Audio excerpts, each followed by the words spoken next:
Good evening. Welcome to the September 3rd, 2013 Jurupa Unified School District Board of Education meeting.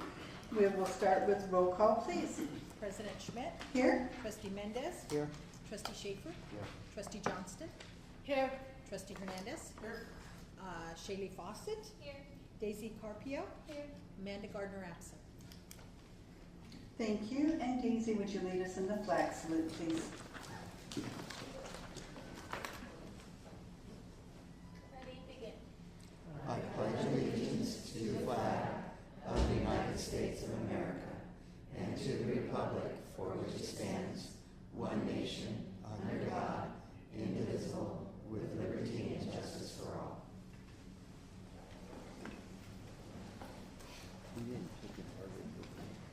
Thank you. And we will start with welcome student board members. Mr. Duchamp. Well, good evening. How are you?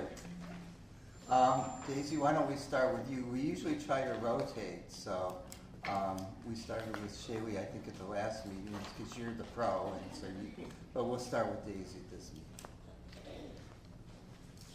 Okay, we had our first blood drive on Wednesday. We had 126 pints donated. We didn't reach our goal, but we did have a lot of students that weren't able to because of low iron or low blood pressure. And they didn't allow many athletes or choir students to donate because of games and performances. And we had our first football game of the season was on Friday, August 30th versus Canyon Springs. We didn't win, but the team is determined to come back stronger for this week's game at Rubidoux. Our homecoming theme was decided. It's Welcome to the Jungle. We feel it's very fitting considering we're Jaguars and we're celebrating our 25-year anniversary. Last week we had to say goodbye to our beloved AP Mr. Gray, who positively impacted JBHS the last 4 years with his positive attitudes and constant support. Today we warmly welcomed our new AP, Ms. Sewell, and she will be an administrator in charge of activities, athletics, and faculties, and special education. We look forward to making her an awesome Jag. Club Rush was a total success. Clubs and sports promoted what they were about, the activities they hold throughout the year, and to get involved. This year was the biggest turnout for the past few years, with 20 clubs participating. Club Rush took place on August 22nd and 23rd at lunch. And our JVHS Chamber Singers were invited to perform at Disneyland this past Saturday, and they had an opportunity to perform for the Disney Performing Arts and enjoy a day at the park. Thank you, Daisy. Well, Shaylee, we'll move on to you. I hope everybody saw Shaylee's lovely picture in the Riverside County Record. Okay, so we've had a busy week at Patriot. We had our first football scrimmage last Thursday where we ended in a tie, but the Warriors hope to pull out a win at our first home varsity game this Thursday at 7 o'clock at Hawkins Stadium. Our theme for this football game is Warrior Wear, so we hope to see a sea of blacks, cardinal, and silver at that game. We're still continuing to ease into the process of having a single lunch at Patriot, and to help in this, we're having lunch activities every Friday. So this Friday we're having a donut eating contest, and next Friday we're having an obstacle course, so both of those should be pretty interesting. We have a blood drive coming up on September 10th, and our sign-ups are going better than ever, so we hope to exceed our goal and hopefully break our record at Patriot. We had our freshman elections on August 29th and 30th, and our new president is Danielle Cortez, and we have assigned some experienced ASB members to help the freshmen in establishing their class council, so they're ready for our homecoming that's coming up on October 10th, and the theme for that is space. We also decided our spirit days for homecoming, which include Neon Day, Alien Day, Class Colors, and Cosmic Day. Also, we're continuing to have spirit days every Wednesday and Friday, Wednesday being College Day and Friday being Warrior Wear. Our first ever Club Rush was a complete success. Not only did we have over 20 clubs participate in Club Rush, we also have a various amount of new clubs starting on campus, including Mud Runners and Philosophy Club. Something new we're doing at Patriot on September 14th is entitled Night of Service, where various clubs will be participating in the beautification of our campus, and every student that participates in this night of service will will be invited to attend a dance for free admission right after the service project is complete. And that's all we have going on at Patriot. Thank you, Shaylee. Amanda, what's happening at Rubidoux? Well, I'm happy to be back. I had so much fun last time. We just finished our first blood drive with 168 good units, so we're really happy to say that. We have our first official football game this Friday against Jurupa Valley, so we're really excited to play against them. We had a bad scrimmage last week, if you guys didn't hear about the player who died from Arlington, so our condolences go to him and his family. Our homecoming is about in 4.5 weeks on the 27th, and as I said before, our theme is the 70s, and we're still deciding our Spirit Week days, and the classes are getting ready to like decorate their walls for Spirit Week. ASB is keeping busy with the student store, ice cream sales, and homecoming planning. We're getting really busy in the student store, making more money than we ever have. We just had dance team tryouts, and we'll be ready to perform at our rally. And our academic rally will be on October 24th, and is Super Mario Brothers themed. And our Renaissance team plans that out. So that's all I really have. So yeah. And that's great. And we wish both of you good luck on Friday. You have to know, for us adults, when two teams play in the district, we don't want to cheer too loud, but then we want to cheer really loud. So good luck to both of you. Thank you.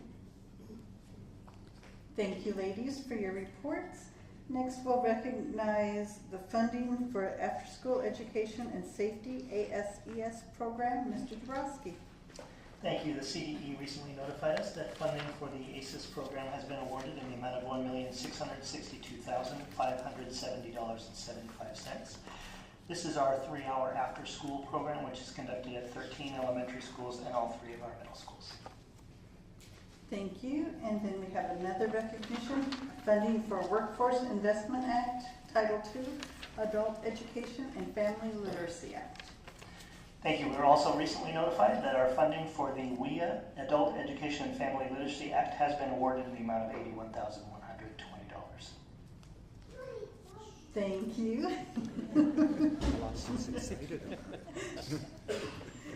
And next we'll move on to public verbal comment. And I want to remind everyone that public speakers have a right to their own opinions, and neither board members nor staff will be responding to those opinions. The district's silence should not be mistaken for agreement, but simply to avoid legal entanglements and or to protect the privacy of situations that may involve lawsuits, employee discipline, or dismissal. And please be advised, any serious allegations have been or will be investigated thoroughly, and any responses from the board will take place during board member comments, and that the board meeting is recorded and then placed on the district website after the meeting. And we have Ms. Holton.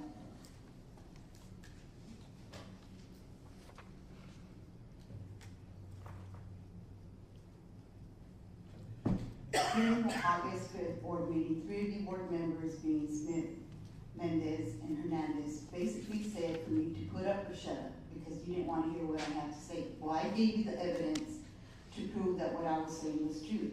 Today, Ms. Alzett spent the better part of her morning and some of her afternoon at yet another group hearing. When is enough going to be enough for you guys? When are they going to be told they have to stop discriminating against classified employees and certificated employees? I mean, enough is enough. You were here to do a job. And it's clearly that even this board is not treating us equally. If it would have been me, I would have been placed on administrative leave pending investigation. Why is that not holding for this administration? Why are we still being treated different? Because we are not beneath them. We are right at their same level. Also, I was gone Monday and Tuesday when I came back. I had a new telephone. This is not my telephone. I normally have my Nextel that has all night custodians on there. It has SAM 300, it has On-Call, and it has Sonotron. This phone, however, has everybody in the district. I have maintenance, I have grounds, I have everybody on this phone. Why was my phone replaced? If they are checking my phone logs, they darn well better be checking everybody's logs, because I will take that as retaliation. I am tired and sick of having, people are tired and sick of having to watch their back because of retaliation. Now, there's no reason for it. You wanted the truth, I gave you the truth. So now it's time to do your job. People want to see that we are going to be treated equally. You board members aren't. You're not treating us equally. You're not investigating what is right in your face, but you want to come after me and say that I'm a liar. But I proved you wrong. I didn't lie. Miss Alza is still at it, because if she wasn't, she wouldn't have to have attended another third hearing. For a person that one of those letters was placed on a board in March. So it's clear they're not even doing what PERB asked them to do. So now it's your time to step up to the plate. You're elected to sit in those seats. Do your job, investigate, because that, Mr. Mendez, is what you told me you would do. And you are not doing it. People are getting tired of bringing issues to you, and nothing's being done about it. So, I mean, if you can again give me those organizations that you said I should be going to, I definitely will, because I, for one, am getting tired of idiotic things happening, of you calling me a liar, of saying, well, put up or shut up, and let's move on. Well, we won't move on when you start treating everybody the same.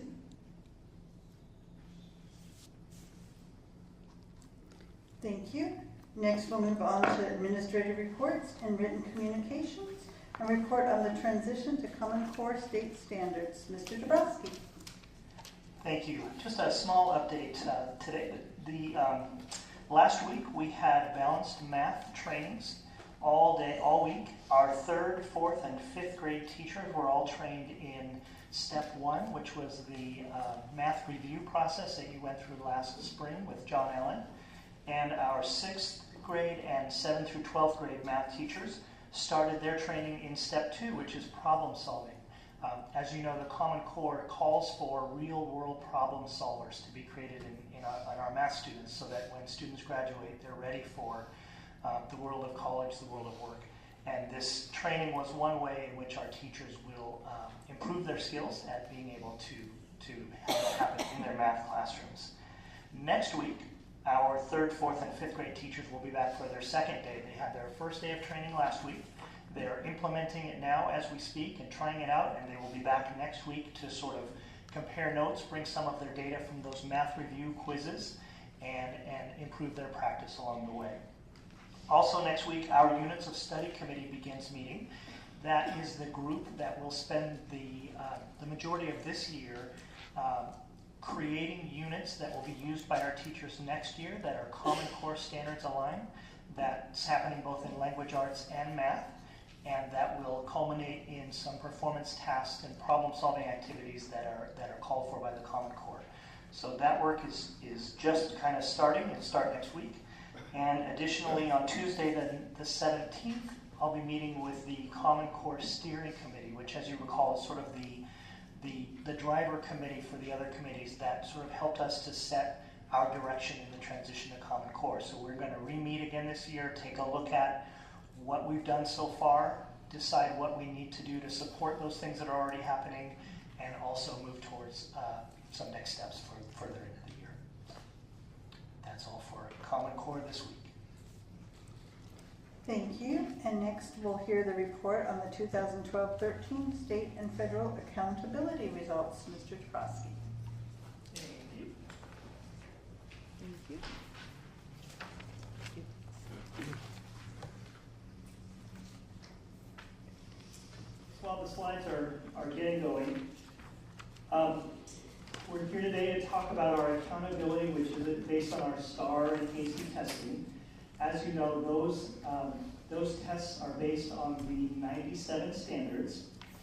This last year, and now possibly this year, is the swan song of these exams, because as we make the change over to Common Core standards, we will begin taking in the spring of 2015 the Smarter Balance assessments, which are created or being created to match the Common Core. So it's sort of a lame duck test administration because our teachers are busy working on Common Core standards and changing their instruction, changing the way the classroom looks, but we're still going to be taking these tests one more time.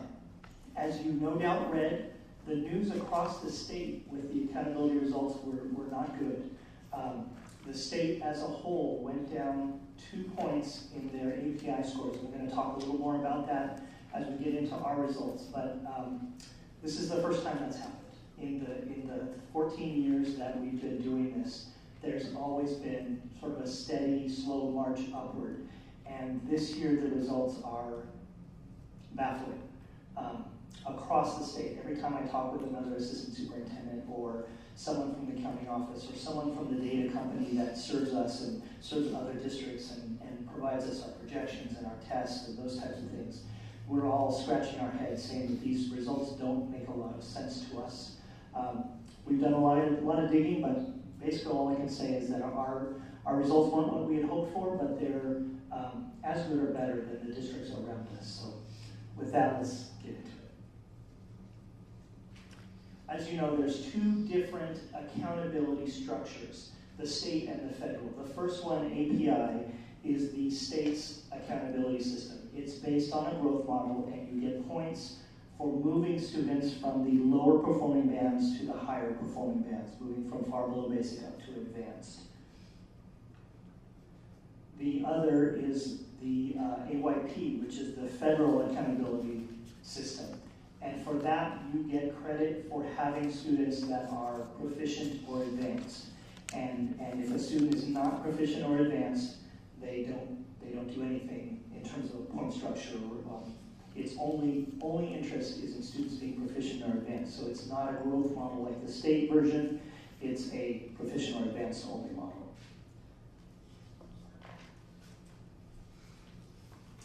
And as you know, we've been looking at this trajectory for a long time. This was the No Child Left Behind. By 2014, 100% of students would be proficient or advanced. And this last year, our benchmark or the stair step we should be on is 89% of our students proficient or advanced. And then the final version will be next year when 100% of students are. As you can see, these are our results in language arts. This is the 3-year comparison by subgroup, and if you look at those red bars, you can see that our results dipped both overall and in all of the categories. For example, if you look at those charts over to the left, you can see last year it was 49.4%, this year 47.7%. Next, we have the same chart in math that shows that 89.1% was the goal for this year, with 100% being the goal for next year. And you can see in our results that a couple of subgroups made some growth, but the majority of our subgroups and our overall group had a small decline. If you look at the overall, it goes from 55.1 to 54.7.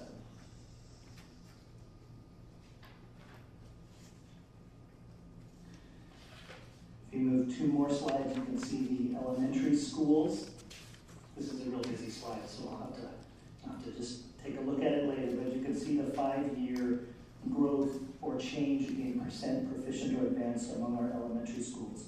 And if you look, you'll see many schools where that number did drop this year.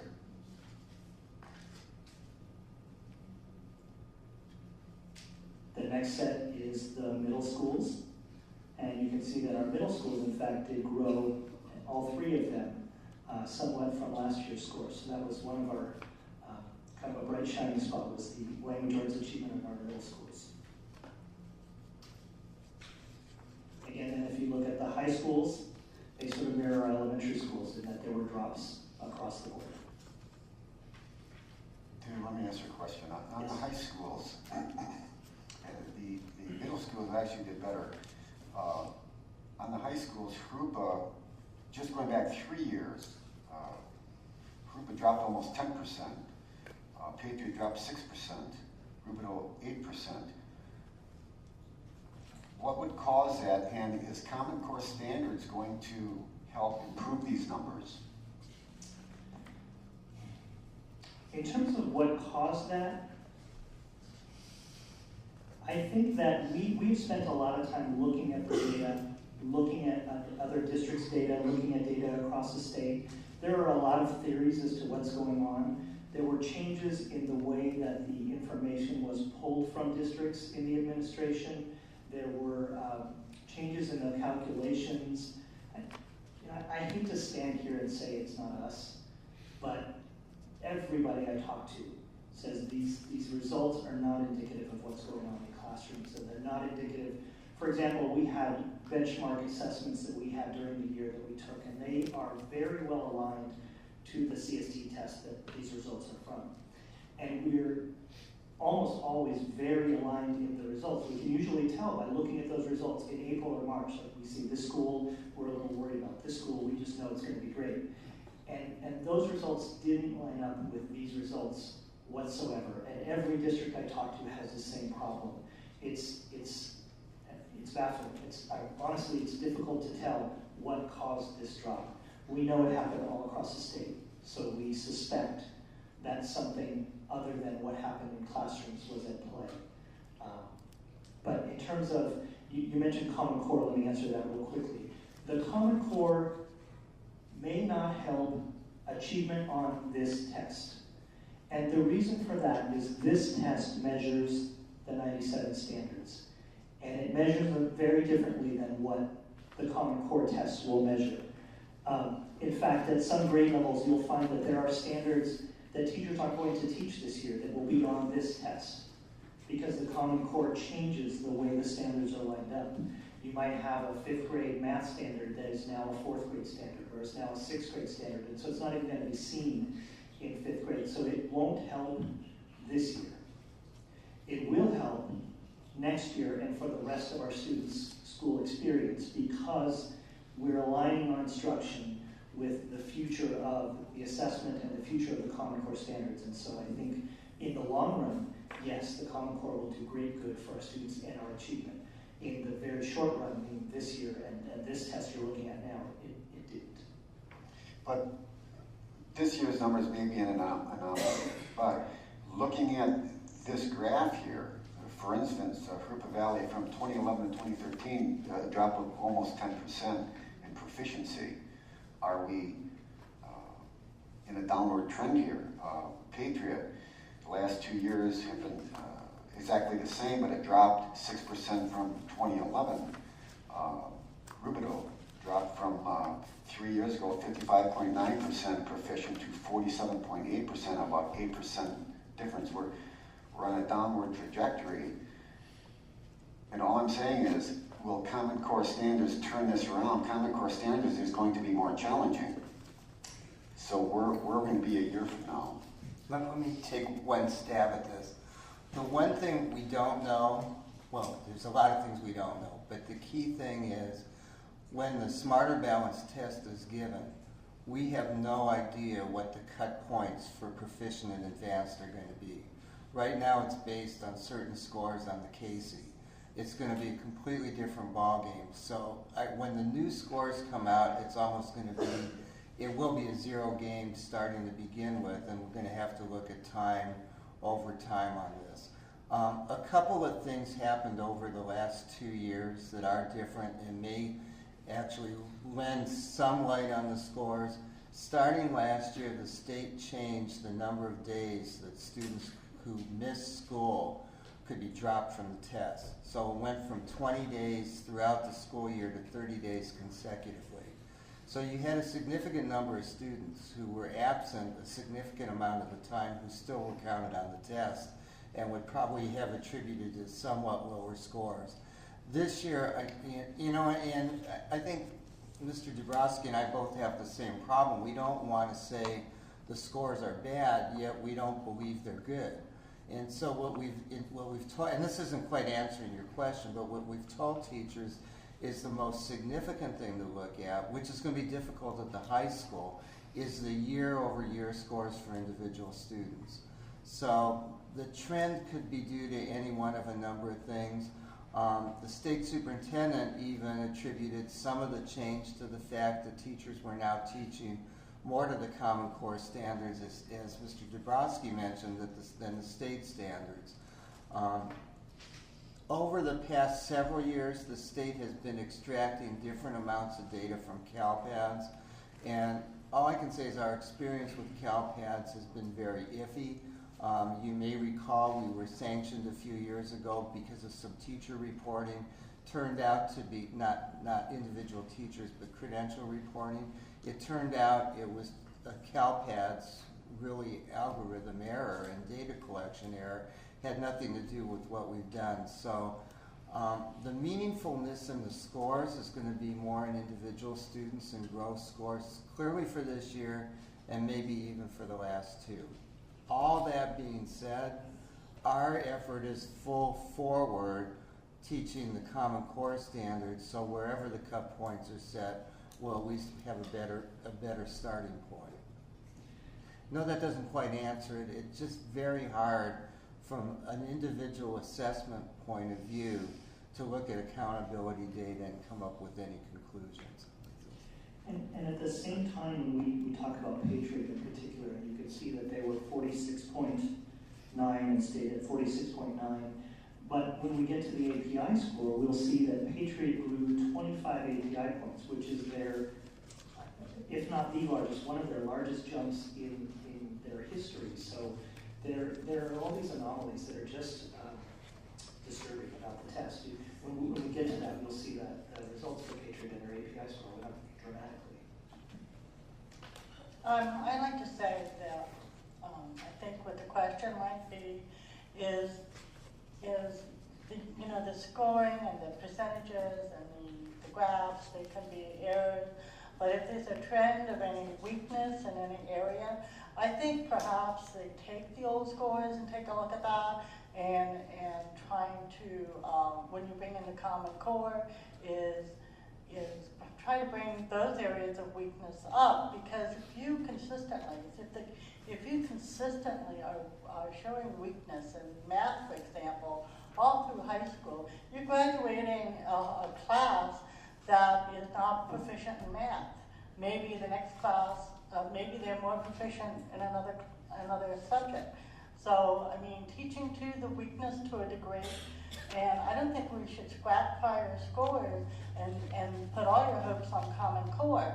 You need to look at where the weaknesses are and build a little more strength in the weakness and try to get a well-rounded education for all students. And you made the point better than I did. I think that's exactly what we've asked teachers to do, is to look at individual scores. We are in no way moving away from, we have data teams at the high schools, elementary, and we still believe that, at least on a student-by-student basis, the data are relevant unless we see something that doesn't make sense. And, for example, we've seen, and I've heard from a couple of districts, that the scoring on special ed, it just didn't make sense. But yet, it's important to look at, Johnny or Joni's score from year 1 to year 2 to year 3 and say, what makes a difference here? Are there trends in particular grade levels in a school, and are they meaningful? And again, we're going to rely to a certain extent, maybe even a little bit more, on our individual benchmark testing, because other districts have had exactly the same experience. So I don't want the board or anybody to think just because we're concerned about the numbers up, down, or otherwise. I mean, if you almost have to do what they call like a Z-score, which is a common score for the state. Just for the fun of it, if you have nothing else to do one night, scroll through the state testing at schools at all levels. I mean, I looked at districts that had 940 APIs and they dropped 50 points. That makes no sense at all. So, our concern is we don't want people to feel like they were doing a bad job if they weren't, but we want people to improve at the same time. I think that's what you're trying to say. Better than I did.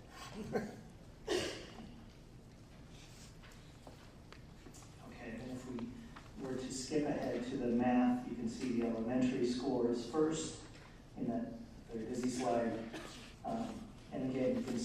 many schools where there were some declines. And then when we look at middle school, you can see that that again is a bright spot. We had some nice increases at middle school. One of the things we did hear about throughout the state is that elementary seemed to be an area where there were some real concerns with scores, more so than, say, high school and somewhat middle school. And then if we were to look at the high schools, you can see we had one school that increased and two that declined.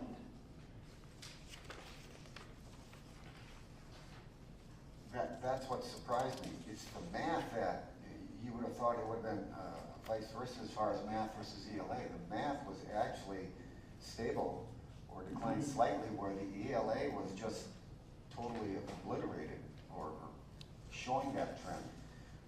I guess the point I'm trying to make, we will have, next year there will be 14 years of No Child Left Behind.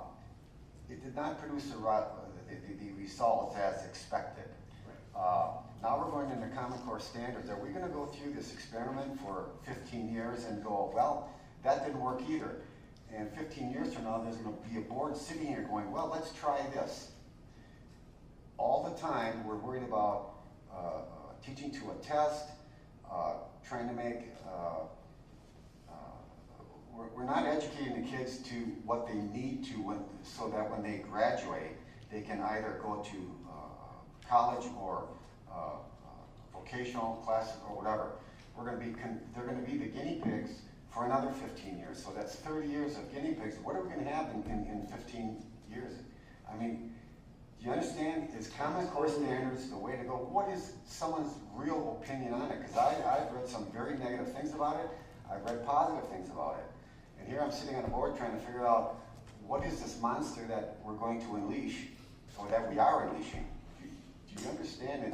It's these kids, it's these students that are looking at us going, please make the right decision, because my life, my family depends on it. And we're getting rid of this experiment called No Child Left Behind, and now we're starting something else. Give them some hope. I'll probably be dead in 15 years. Okay? Let me say something about No Child Left Behind that I probably will be cursed forever saying. But it was not No Child Left Behind that was a failure. It was irrational benchmarks. Because if you look at No Child Left Behind, particularly in California and state by state, virtually every subgroup, every group made improvement. And that was really the goal of No Child Left Behind. Unfortunately, when both houses in Congress and something like 5 presidents have touched this, they set an artificial goal of 100% that made no sense. But when you look on year continual improvement, I think it's very difficult to say, and as much as I've argued against No Child Left Behind, that it was a failure. I think the goals were set as a failure, but the spirit was really met across the country. Common Core standards, I know a lot has been written. There have been people who said it's a conspiracy that starts with Bill Gates and Microsoft and I don't know who else, but it is really the best thinking of a lot of people, and while it's very different from the standards we use, it's a step in that direction progressively to deeper thinking, broader thinking, and more oriented to real world kind of thinking. So we can always have done better, but I don't know that we need to apologize to the kids, because they've improved and we've improved, and that's, I guess, what I've pitched at many of things like the state board to the legislature, that the unfortunate part of No Child Left Behind is it labels schools and children that have continually improved as not being successful. I don't know about them, but if I continually improve, I'm doing okay, I think. Wish my weight looked the same. But, it's just unfortunate that the labels it set didn't bear a reality to the true measures that it tested. And I think what we'll find with Common Core, and we don't know because we haven't seen the test yet, is that the test is more oriented to real world skills. And, you know, I've said this all along, if we're teaching the right thing and testing the right thing, our teaching and testing should be aligned. So we should be testing what we teach and teaching to the test.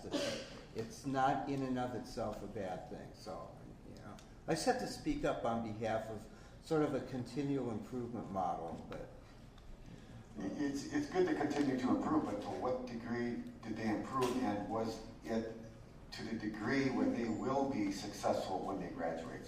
So it's to what degree did this really help them? And that's, I guess, that will always be debated, but it's their future.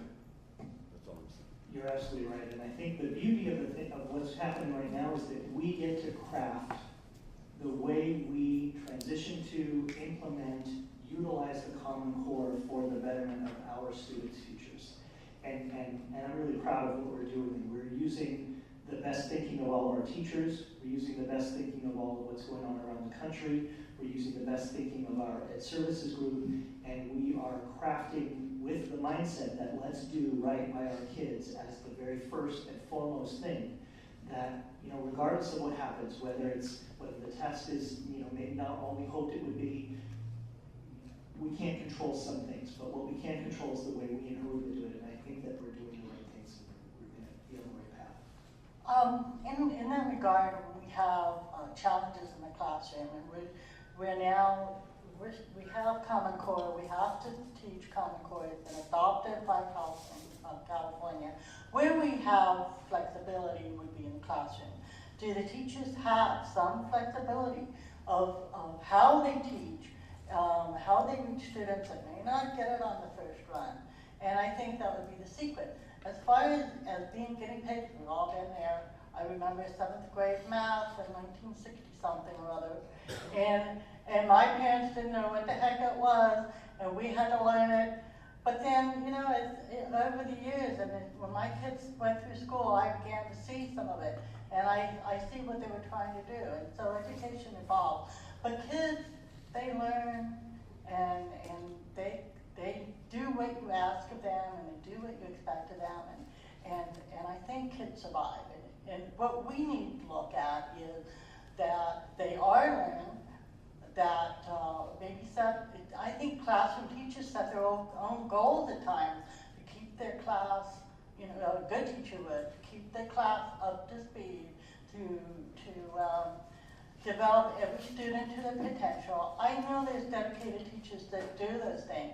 And so if we can hire the best teachers, if we can monitor what's going on, which you are, if we want to hear about that. And there's negative stuff about Common Core, but we have some flexibility, hopefully, to counteract that and make sure that our kids are educated the way they need to be. We do, and I think that's one of the reasons why we're using teachers so firmly in this process, and they're the ones creating the units of study that we'll be using for Common Core. And I think if you were to ask teachers today whether the trend towards flexibility is going up or going down, they would say that it's going up, and that there is flexibility coming back into the classroom that they have missed and feel like they can do good things with. Okay, so moving to API, which is the state system of accountability, where our district and our schools get a number, and it's based on growth in our students, not necessarily just whether or not they're proficient or advanced.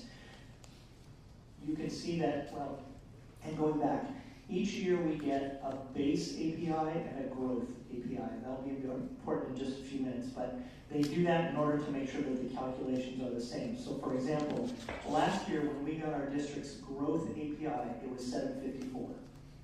But then in the year this year, they recalculated everything and said, okay, for this year, your base, your beginning API is 757. And our growth API is the same, 757. So we didn't decline, but we didn't grow either. And so we don't see that as a positive thing unless we compare it with other districts around us. And I can tell you that every district that touches us declined. So we are at least pleased that we didn't do as poorly as many around us. And that doesn't feel great to say, but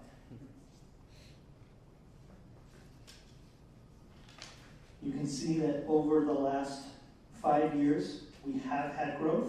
And that's why when you look at that year 2012, it shows 754. And then when I say basic growth, it's 757, and we stayed the same. So last year's score was 3 points lower than this year's score. But when they change the calculations around, then it becomes no growth. And you can see on the next slide the different subgroups and the growth or decline that they had.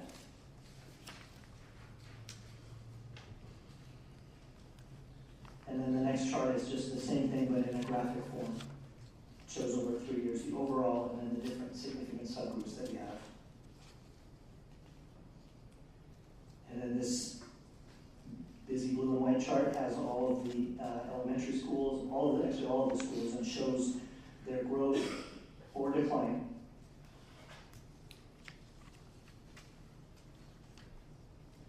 You can see a summary of the one-year comparison for our elementary schools, and you can see we had some that went up and we had others that went down.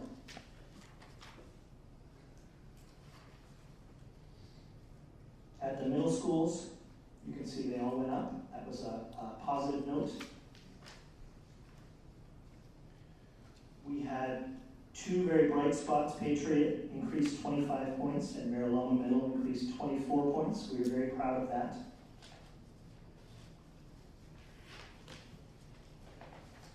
And it's kind of a summary of Jurupa's.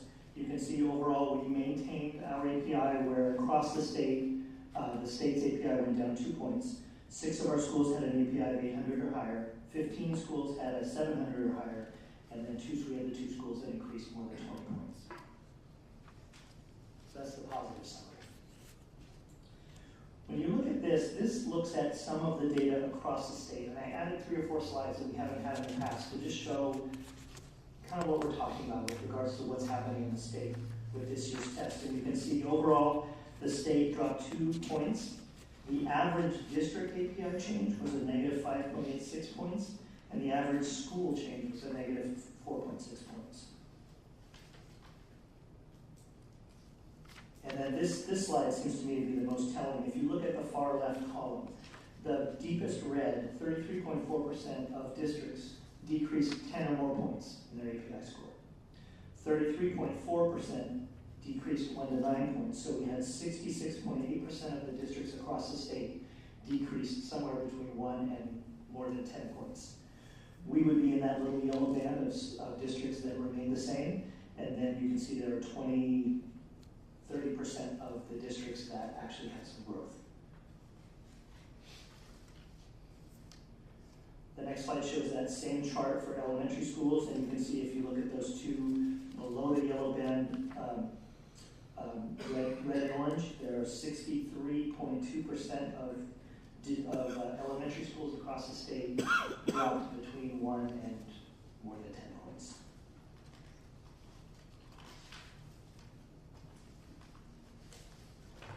Same thing with the middle schools. You can see about 58.7% of them dropped. And then our middle schools would all be in actually 2 of our middle schools would be in the light green band, and then Mariloma would be in that dark green band up at the top. And then in the high schools, you can see that data wasn't quite as extreme. Like I mentioned, much of this is troubling in the elementary world and a little less so in the middle school and a little less so in the high schools.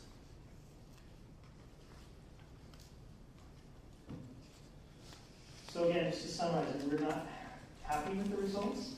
We will be looking at them, and we have been spending a lot of time looking at them. I've spoken to a lot of people. I've looked with our data companies and have them look at it with us. Elliot and I have met with a data provider. We've tried to find the places where the data can speak to us, and more often that's looking at the individual student data and seeing the progressions. It's what it is.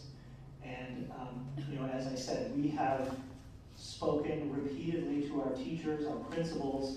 We've said this, do not be troubled by this, because this doesn't reflect the hard work that happens in classrooms all across our district and all across the state, in fact.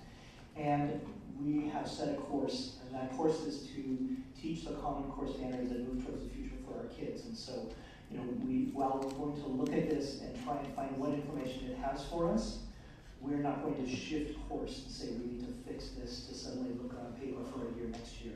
We're going to stay the course. We're going to work towards the Common Core standards and do what's right for our kids. Thank you. Are there any other administrative reports or written communications? None, thank you. Thank you. With that, we'll move to public hearing session and hold public hearing on final use of the flexibility transfer of categorical funds. Ms. Ford, did you want to say anything before I open the hearing? All right. At this time, I would like to open the public hearing session on the final use of the flexibility transfer of categorical funds SBX 34 and ABX 42 for 2012-13. Are there any comments from the public? Seeing none, at this time I will close the public hearing session.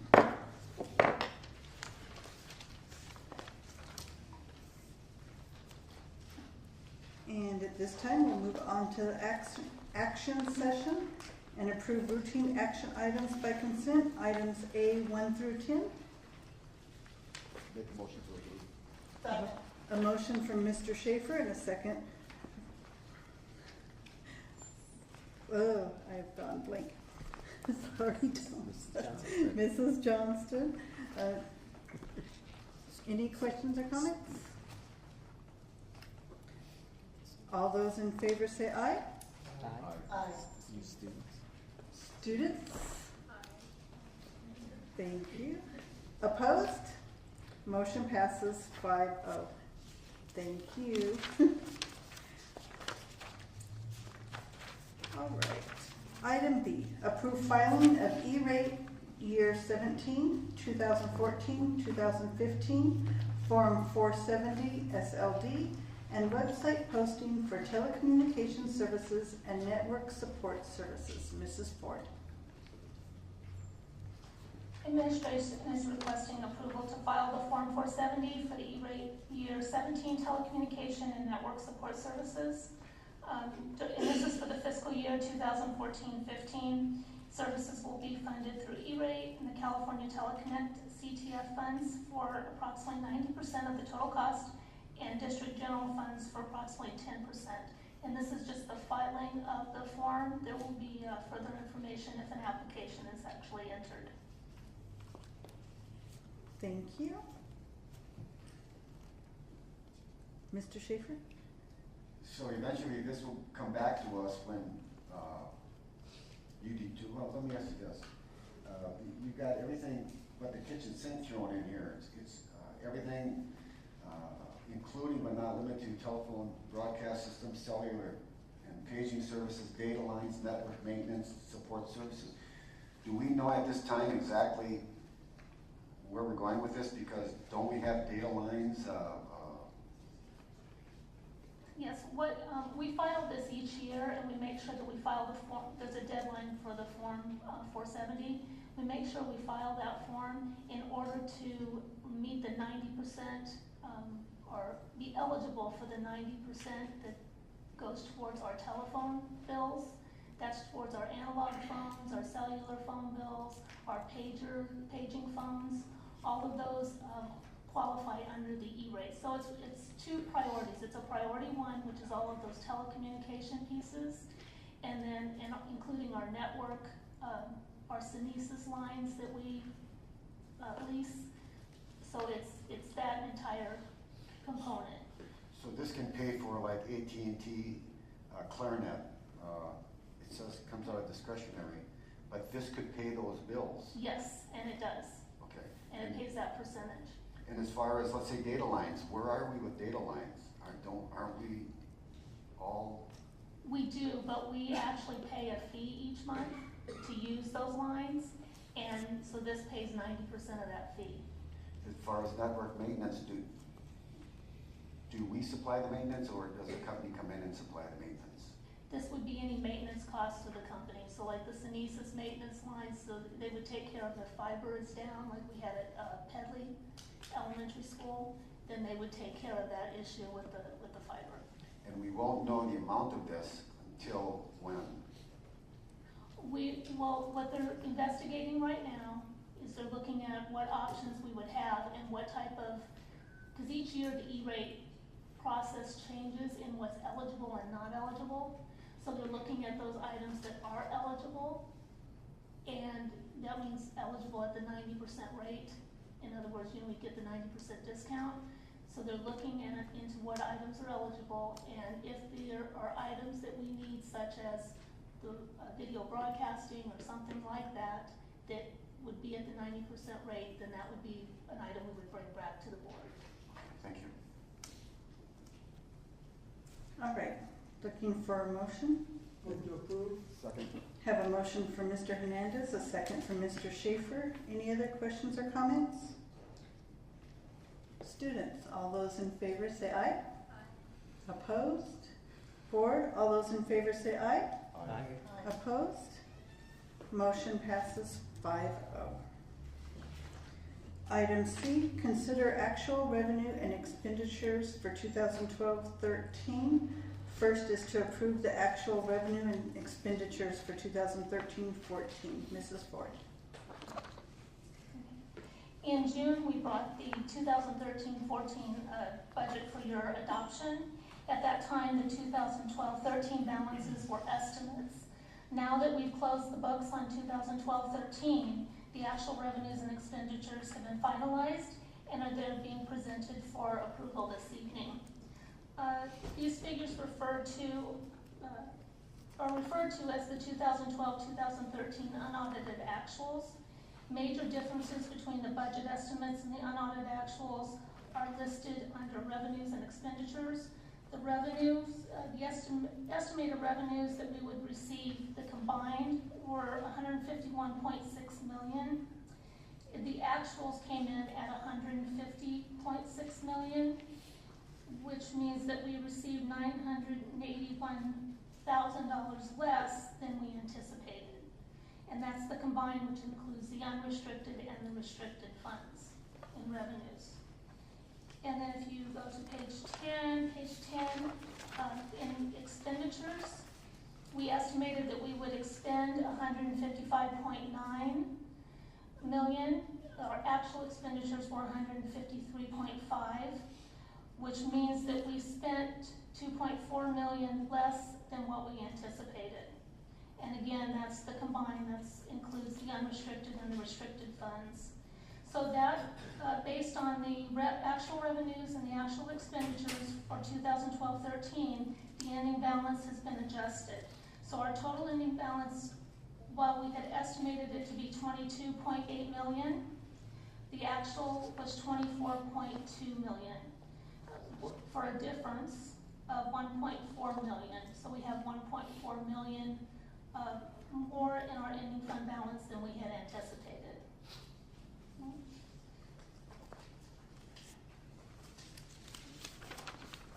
And if you look at how that's broken down, the unrestricted portion of the ending balance increased by $942,377, and the restricted portion increased by $513,641. So administration recommends the certification of the 2012-2013 actual revenue and expenditures to be approved by the board, and that the SACS 2013 report, which is included in the supporting documents, be filed with the County Office of Education. A small question on the items listed there on page 10. The bottom one, adult education, we initially had estimated 0 in that column, and then we come up with almost 5,000 in there. Was a change made, a decision made that adult education would continue to be operated by school districts as opposed to being transferred to community colleges, or what happened with that? I missed something. No, this is actually just $5,000 or $4,994 that they have remaining that they actually didn't spend. Oh, I see. So they were provided with the funding. We estimated that there would be a 0 balance, and there was actually a balance of $4,994. Got it, thank you. Mr. Schaefer. I understand most of this shortfall was due to sequestration. Is that correct? In the restricted category, we did have Title I and Title II funding that both came in below what we had anticipated. However, once we found out sequestration was going to happen, we had anticipated more of a cut than we actually ended up having. But will we be reimbursed for this? No, We won't. no.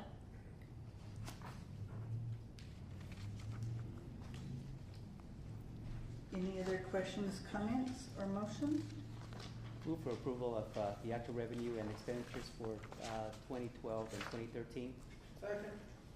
Have a motion by Mr. Mendez and a second by Mr. Hernandez. Students, all those in favor say aye. Aye. Opposed?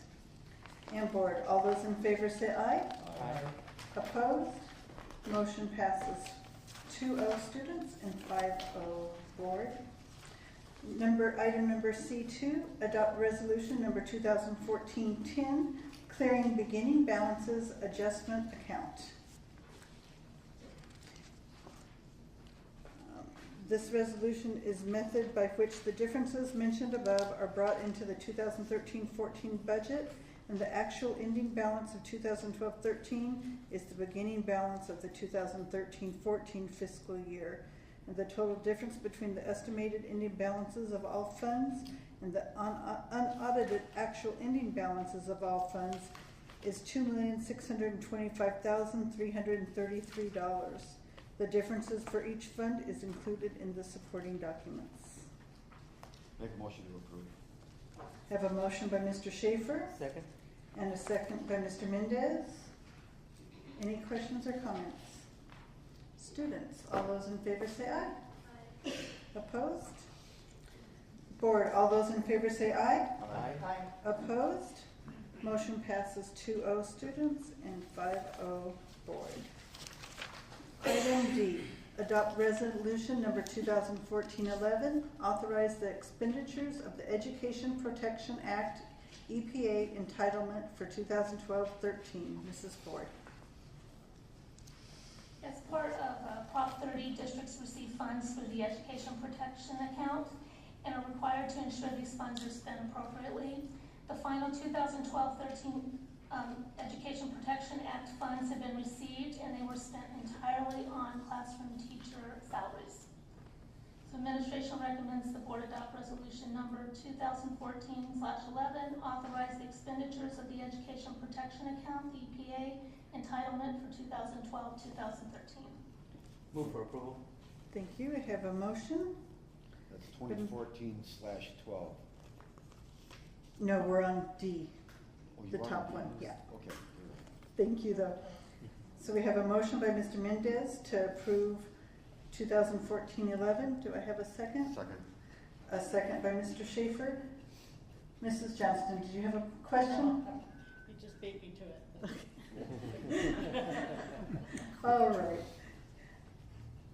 Students, all those in favor say aye. Aye. Opposed? Board, all those in favor say aye. Aye. Opposed? Motion passes 2-0 students, 5-0 board. Item E, adopt resolution number 2014-12, appropriations limit to Article 13-B of the California State Constitution, the GAN limit. Mrs. Ford. This item is brought to the board each year. It requires school districts to compute an appropriations limit based on a formula provided by the state. The district limit changes each year depending on increases in pupil attendance and the consumer price index. At this time, the district is required to submit to the state a recalculation for 2012-2013 that are based on the actual figures, and a calculation for 2013-2014 based on budget projections. Administration recommends the board adopt resolution number 2014/12, appropriations limit to Article 13B of the California State Constitution, the GAN limit. Move for approval to adopt resolution number 2014/12. Second. Thank you. We have a motion by Mr. Mendez, a second by Mr. Hernandez. Any questions or comments?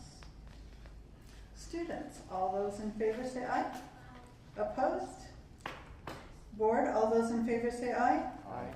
Opposed? Motion passes 2-0 students, 5-0 board.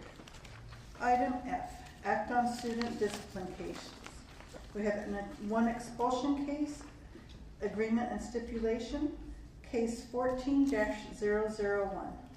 a motion to approve expulsion. Have a motion by Mr. Schaefer, Second? a second by Mr. Mendez. All those in favor say aye. Aye. Opposed? Motion passes 5-0.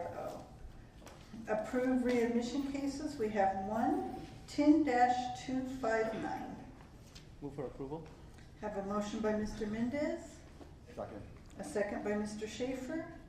All those in favor say aye. Aye. Opposed? Motion passes 5-0.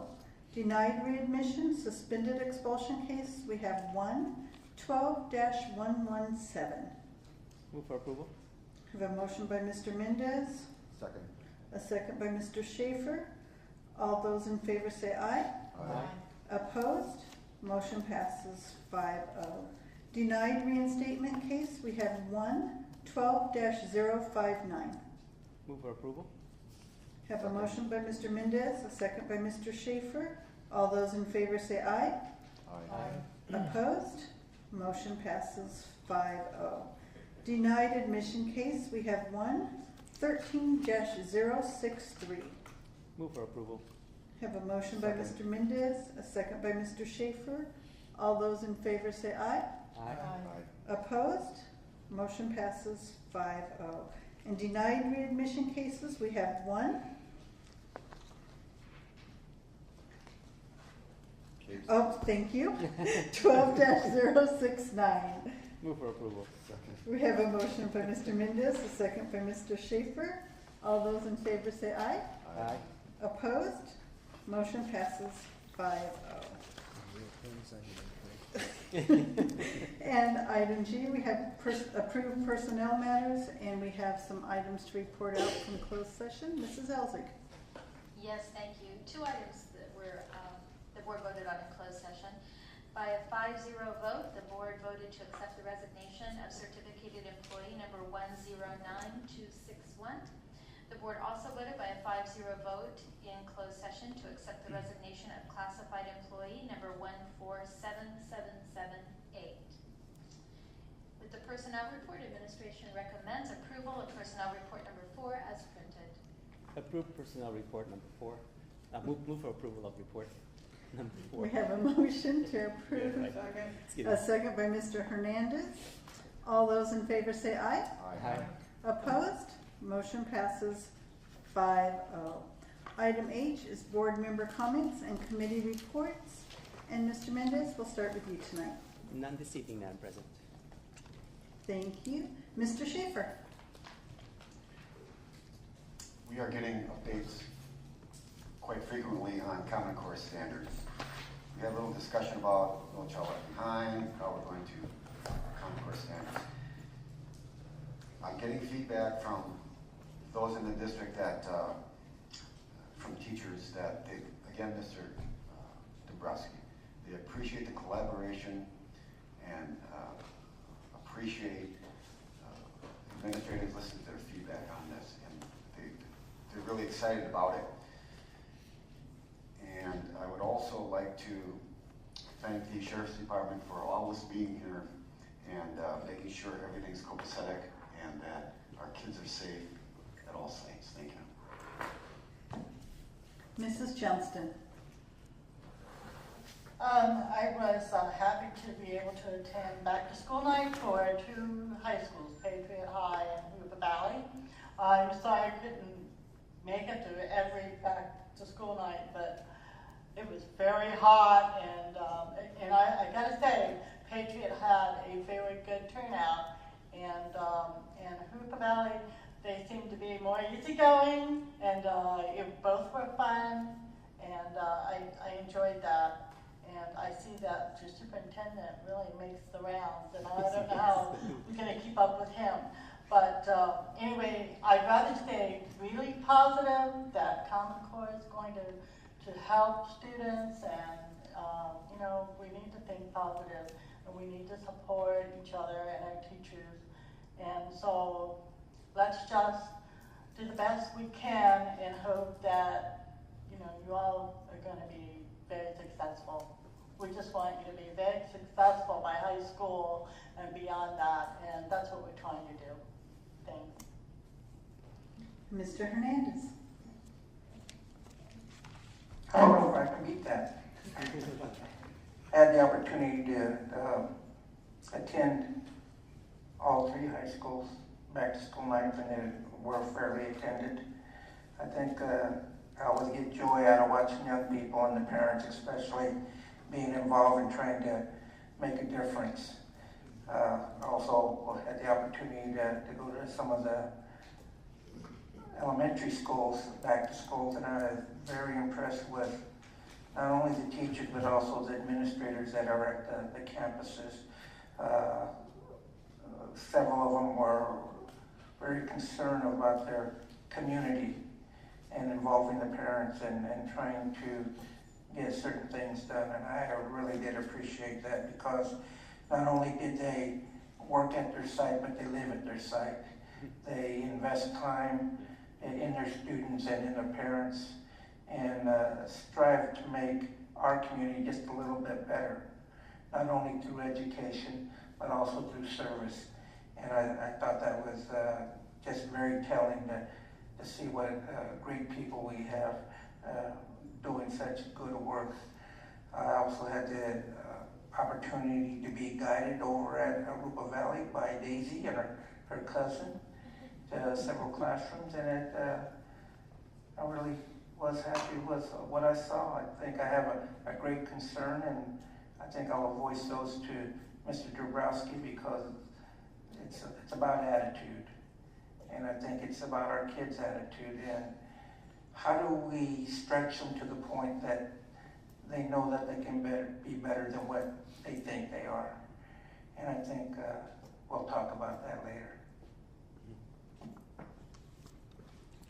Thank you all. And I also had the opportunity to go to some of the back to school nights this past couple of weeks, and also went to Riverside County School Boards Association, a joint meeting, and talk about the funding formula for schools and how that's going to work. And still nobody really knows for sure what's going to happen, because things keep changing every few days. Congressman Takano was there and talked about some of his plans for school, things that he wanted to see changes on. And I think that's about all that I have to report on. So thank you all for coming out tonight, and we will see you in a couple of weeks.